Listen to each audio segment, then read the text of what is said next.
За најмногу 2 години ќе биде изградена регионалната депонија кај Свети Николското село Мечкуевци, најави заменик министерката за животна средина Ане Лашковска.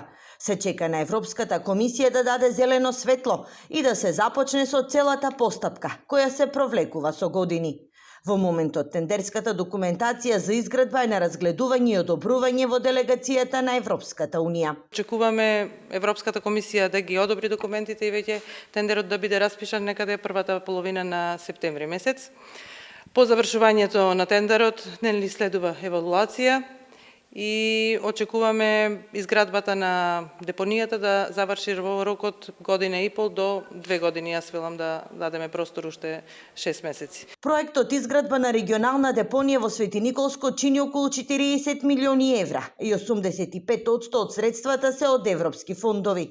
Низиното отварање ќе значи крај за големиот број на мини депонии кои секојдневно се создаваат, потенцираше и председателот на Советот на градоначалници на Источно-планскиот регион. На овој проект веќе станува деценијски проблем или деценијски проект кој што се разлече многу во годините. Очекувам набрзо да имаме навистина разлика во делот на помрднување на работите, конкретно во изградба на ова регионална депонија. Изградбата на регионална депонија треба да го реши проблемот со отпадот на околу 370.000 жители.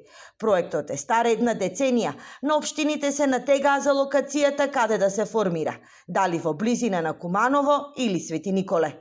Свети Николчани не дозволуваат да се гради депонија во близина на село Мечкуевци.